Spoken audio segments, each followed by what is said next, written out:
everyone, and welcome to this special broadcast on Women's Day. We are coming to you from the Hindon Airbase near the national capital. The Indian Air Force flies on the strength of exceptional professions, both men and women. But today is a good day to look at where the sortie in the Indian Air Force began for women. It actually began in 1971, when a young major from the Indian Army was seconded into the Indian Air Force. Her name was Dr. Vijayalakshmi Ramanan. Since then, there have been many milestones. In 2016, the Indian Air Force got its first woman fighter pilot. Today, there are a little over 1,600 women serving in the Indian Air Force. That's about 14% of the entire force. Not an ideal percentage, but the hope is it'll get to 50% someday. Over the next 30 minutes, I'm speaking to 4 exceptional professionals from the Indian Air Force. This is a conversation I've been looking forward to. Ladies, thank you very much for sparing the time to have this conversation with Mirana. I've been really looking forward to it. Let me quickly introduce all of you first. Flight Lieutenant Harraj Boparai. She's the first and only C17 woman pilot. She's joining us on the broadcast. Thank you very much for being here. Squadron Leader Neha Sivat. She's an air traffic controller, someone who's seen the entire Bala Court incident very closely as well. She's going to talk to us about that. We have Squadron Leader Drishya Nach. She's a technical officer. She'll be talking to us about what exactly that role is. And we have Flying Officer Divya Kushwaha, the youngest of the lot here. She's a combat system operator. Again, we'll be talking about her role in the Indian Air Force. Thank you very much, first of all, for being here. Flight Lieutenant Harraj Boparai, that's the asset you fly. Yes. C17, more than what, 2 lakh tons? Yes, ma'am. Wow, what is that experience like? How do you manage? I mean, many people will look at you and see, my God, look at the size of that aircraft and look at Harraj's size. Such a differential. How do you fly it? It's a gigantic airplane, and it's the largest Air Force asset which the Indian Air Force has. And it's overwhelming to fly this aircraft, and I've been very passionate to fly it. Being the first one here in the cockpit, being the first woman here in the cockpit, it's a very different experience for me. Of course, a bird's eye view from the above, and being actively involved in so many missions and operations.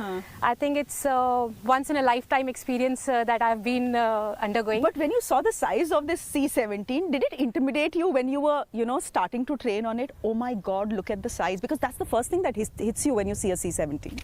Definitely, ma'am, because the cockpit itself is on the first floor. So when you sit in the cockpit, you realize that you're much above the ground. And it's a very different experience even taxiing out the aircraft.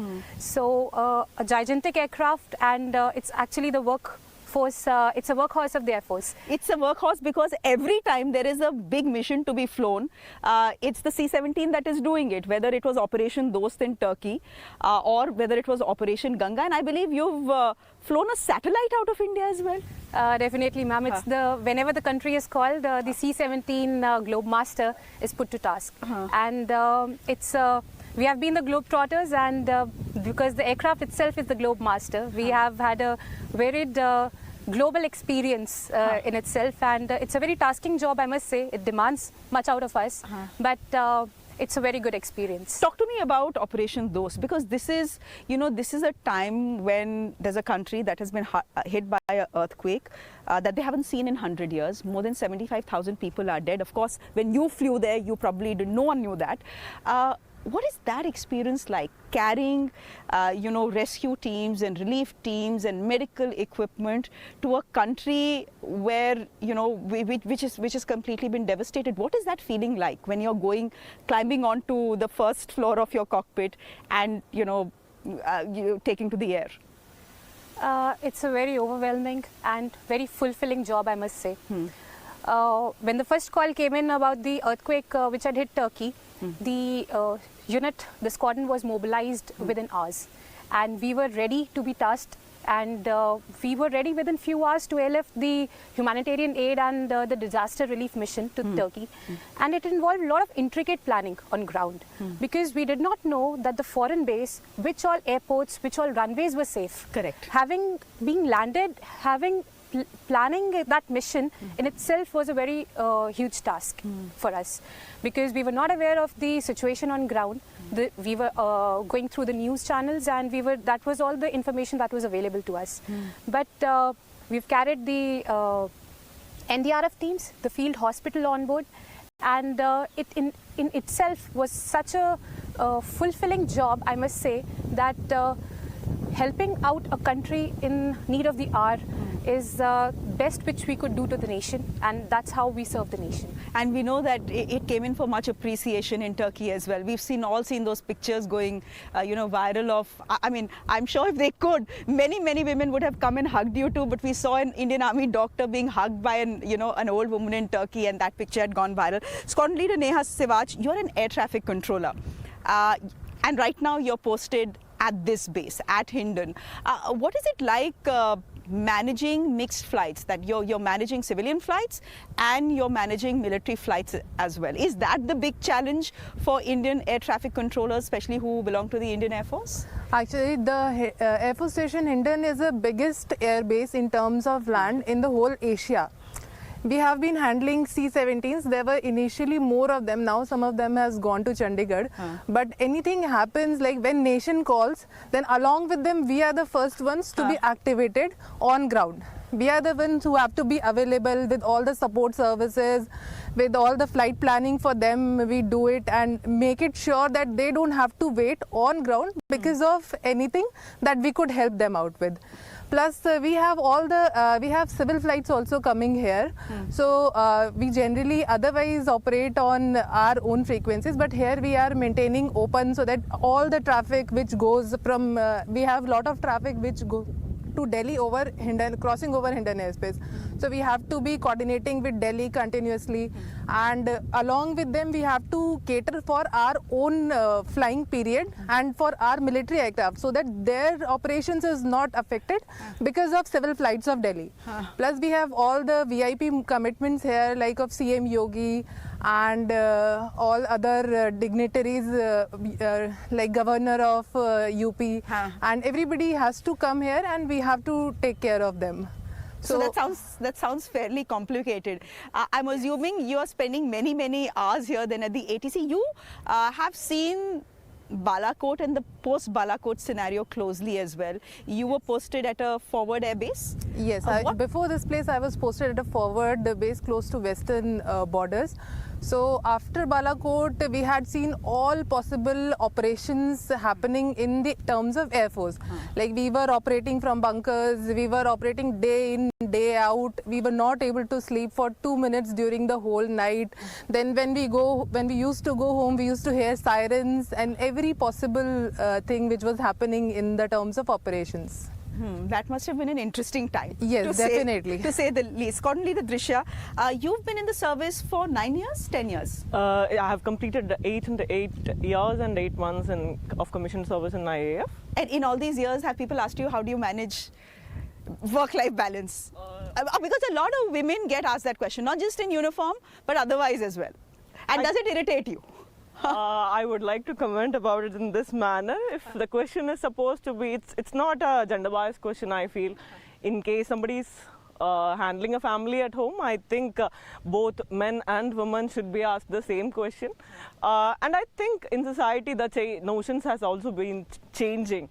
The question, as you rightly brought it out, it's a question that should not be intimidating. Rather, it should not be raising our blood also. I feel men are also contributing equally. However, managing definitely, forces are ensuring from their side that they are giving you equal opportunities, even if in terms of personal side or if it is a professional issue. The forces make sure that you are getting that kind of off time to treat your, or rather attend to your families as well. And I don't think it is gender biased. If it is a requirement is of a male officer, I definitely think that they are also being provided for sufficient time to attend to their families. Both you and Neha have served much more time than Harraj or Divya there. So let me ask you this, Drisha. Have you seen the Air Force change over a period of time? Since you've been in the force for 8.5 years, have you seen it evolve? Have you seen it grow as far as gender neutrality is concerned? Because that's the fashionable term right now, that our forces say that we like to believe that we are gender neutral. Of course, the Air Force has about 14% of its force, which is women, and you would one day want it to be 50, 49 or 50 at least. But how do you respond to whether you have seen the force change for the better. As you yourself has brought out, the ratio which we are seeing right now is not the same which we were seeing 10 years before. Definitely there is an improvement, and from what I believe, the exposure which we are providing, say all these platforms are giving those opportunities, those young girls, to ensure that they are not getting blocked in any sort. The cerebral opportunity which we are talking about when it comes to a gender neutral era, I feel that is what is more important, and definitely Forces is doing its best to bring it up to the required level. And definitely it's a long path, it's a gradual change, and I have seen that happening in Forces, and I believe all the measures that are being taken, that is definitely going to contribute to a level where we can achieve the so-called gender neutrality in respect of the availability of both men and women in the services. Maybe we are hopeful that we'll be reaching that ratio in a very good amount of time. Maybe by the time your daughter joins the forces. Definitely. Let's just say I'm inshallah looking to that. forward to it, Neha, definitely. anything, since you are roughly the same seniority? I would like to add on to this, we are changing, like what we have seen now, we have seen the section commanders being lady officers. So that definitely brings out that we are changing, we are growing for better. And we are very much hopeful that soon we will have stations also being commanded by women officers. But talking about command, I do believe that a combat unit of the Indian Air Force, a missile unit, for the first time ever, is going to be commanded by a woman. So that should be a milestone. Yes, Group Captain Dhami, who was earlier posted here only, now she is going to command a missile unit from 27th March, I suppose. So as as a young professional, as someone who is younger to all of them, when you see these milestones, when you hear of these milestones, do you feel that you march on the shoulders of women who came before you? Because actually the first woman in the Indian Air Force was inducted in 1971. She was a major in the army. Her husband asked her to apply to the Indian Air Force, and when she did, she had to design her own uniform. That's how things were. So from 1 to more than 1600 now, and you are one of the 1600. What's the experience been like for you? Ma'am, like you said, that we've been marching on the path that the women before us have paved. So it's actually, we feel overwhelmed, we feel grateful that something like this was done before us, that we didn't have to initiate our own journey, but at the same time the same responsibility lies on us to work every day in the same manner, so that people coming after us are also, they also look at us like this. And every day, like you said, and it's just not for women, I think it's for all the gender neutral, as we're saying. It's for men, it's for women, all the aspirants who see us, they should look at us and they should feel that yes, that is where I want to reach, And you are a combat system operator on board the C-130. What does that mean? Tell us what that role entails. C-130J is the special operations aircraft of the Indian Air Force, ma'am.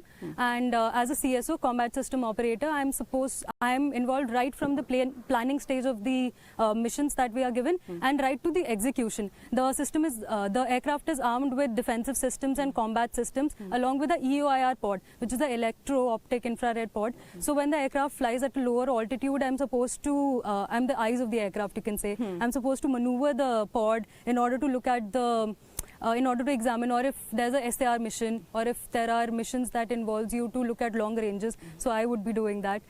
The aircraft has been actively involved in various special operations that have been going on, right from Op Devi Shakti to trial landings which have been done in NDA or the Campbell Bay to the Operation Dost that we just spoke about. Yeah. So it gives us an opportunity. When we look at it, it symbolizes opportunity. When we get a call from the headquarters that you're supposed to go on this mission, then the aircraft gets ready in maybe 1 hour, 1.5 hours, we are rolling, and the modifications get changed, the DSS works for it. So I think this symbolizes opportunity for not just me, but for all the young officers, as you're saying. Speaking about opportunity, I just want to ask you, how many of you have a Fauji background?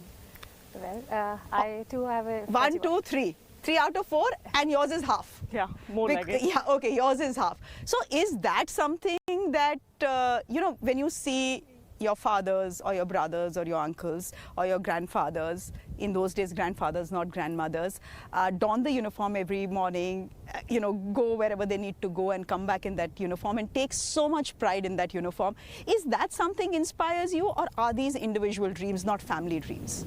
I've been very passionate to join the forces. I'm a third generation armed forces officer. My grandfather was an emergency commissioned officer. My father, he's a retired Colonel H.S. Boparai.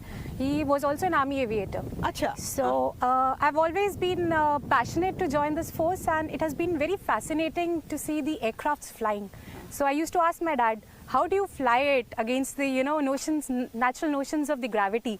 So in itself is a very overwhelming experience that once we see our old our parents, our grandparents doing this and donning the same uniform is a lot of responsibility on our But shoulders. didn't he say, why are you joining the Air Force, join the army only? But it gives a purpose of serving the nation and also pursuing your own passion. Yeah, that's true. That's true. What about you? My father is still serving in Indian Air Force. Oh, he's in the Indian Air Force itself? Yes, yes. Okay. Have you ever been posted together? No, ma'am. We haven't got that opportunity Thankfully. yet. Maybe you should say thankfully. Thankfully. Yeah. My brother is also a pilot in Dorniers. He's flying Dorniers. My husband is a technical officer. My brother-in-law is also in army. He's a major. So this is a full Fauji family. True, true. And my father-in-law was also retired from Haryana Police. So can I just assume that your children will not have a choice but to join the forces? No, definitely not. They, whatever we are truly open to them, and whatever their passion would be, will be given opportunity to them. What about you? I personally feel that what guides you towards that is definitely the family element of it. However, until unless, as Harraj rightly said, until unless you don't have that passion in yourself, I don't foresee even our kids or maybe in the future generation also, just because you are in Fauj, I don't anticipate that they will be definitely going to coming and joining, but definitely the passion with which we have joined Fauj has been the ultimate motive. Driving force. Driving force, definitely, yes. But the guidance, definitely it has come And from after the family. all these years, there's a certain fatigue that sets in. And you become jaded after a certain point of time doing the same job over and over again. Has that fatigue and jadedness set in? Bored. You are transferred frequently and you are shifting your Another challenge, places. and you have to just hop on, get on with the day, and just come back and see, okay, fine, I had a satisfied. There are ocean of opportunities here in the Air Force. So anything which happens across the globe, across the country, Air Force is always pitched in to help its own citizens and across the countries. I mean, for someone who's transported a satellite, someone who's transported, what else have you transported? I'm sure Operation Ganga means a lot of medical equipment, Yes. oxygen cylinders. The unit has been the unit was operationalized during Operation Devi Shakti, Operation Ganga. We have carried out evacuations of the Indian diaspora from Ukraine, from Afghanistan, and it has been just in matter of couple of hours that the unit got the time to prepare itself. So that is how quick the Air Force reacts to any situation here, whether in the same country or across the globe. As the youngest of the lot, can I ask you what it means when you wear your uniform? And by the way, the uniform has of course evolved over a period of time as well. But when you wear your uniform every morning, strap on your laces, what's the feeling like?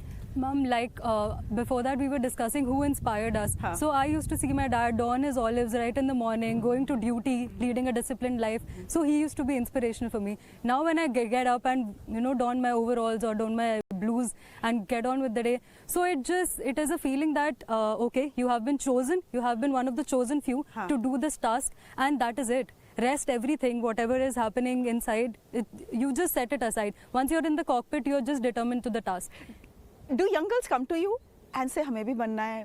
What is it that you do? How Yes, can we ma'am. become like you? Tell me that conversation. Definitely, ma'am. In fact, as Hindon is one of the largest bases, we keep on having visits by colleges and school girls and school students rather would come and ask us what are the ways through which we can come and what are the fields that we can join. And all of us I think can say is that it is the best service you can join, because at the end of the day it gives you an opportunity to serve the nation. It is giving you an opportunity to touch the sky. I mean, which other force would? Yeah, you can't have a better job. Yes. And a better office, I guess. Scott and Dina, Drisha, all of you have been inducted by the Short Service Commission. Most men get inducted in the Permanent Commission. Is it your hope that one day you will see that change? I would like to say that we have already started seeing that change. Say, when, as you told, in 1971, when the initial induction happened in respect of women, the ratio was definitely not this impressive. It was a start. It was definitely a start. We have seen a huge improvement in terms of inductions, the kind of commissioning in which women are inducted. Say earlier, say all of us here, we are all short service officers, but we have already seen that change. We have started inducting women officers, say women candidates in NDA as well. So they are moving towards a future where they are getting inducted as a permanent commission, and they will be serving the in the forces for a longer period of time. Definitely, I foresee that this is going to happen in a much huge scale, and we are already in the good pathway about it. I feel They will march on your shoulders, as she Definitely, said. yes. You know, as we end this show, can I ask you all, one by one, to say something to young girls who are watching you? Many of them are seeing you, hearing what you do, seeing you in uniform, and thinking to myself, this is what I want to be. What would you want to say to them? To the younger generation, I would definitely say to make your dreams soar high, open your wings and fly. I would like to say that if you get an opportunity to serve the nation with so much of pride, then you should not miss it and definitely should go for it. And especially Air Force, sky has no limit. Okay. I would like to say, just to add to that same point, the opportunity is definitely there. All you need to do is grab it and be there, available there to do that task what is being assigned to you. Opportunities are there, they are endless. All you need to do is focus yourself towards it, and you will be able to achieve. And this is not definitely just for the budding female candidates. I would like to recommend the same for all youngsters. If you are ready to do the job, the opportunity is readily available for you. Divya? I want to say, ma'am, especially as it is on the occasion of Women's Day, to all the young girls out there, that if there's something that your brothers are doing, if there's something that your fathers are doing or your grandfathers are doing, then you're equally capable and in fact more to do the same. And don't let anyone else tell you otherwise, that you can't have something, you can't have both, you can't have, what you dreamed of. And for the men to support them, because we'll grow only when we come together. So I think it's high time we start teaching that in schools. That is also happening. So yeah, don't let anyone tell you All of you otherwise. essentially are telling girls to be bigger and better than their dreams. I thank you all. That's a great job pitch, by the way. Thank you so much, ladies, for joining us on this broadcast. It's been a pleasure speaking to you. Thank you.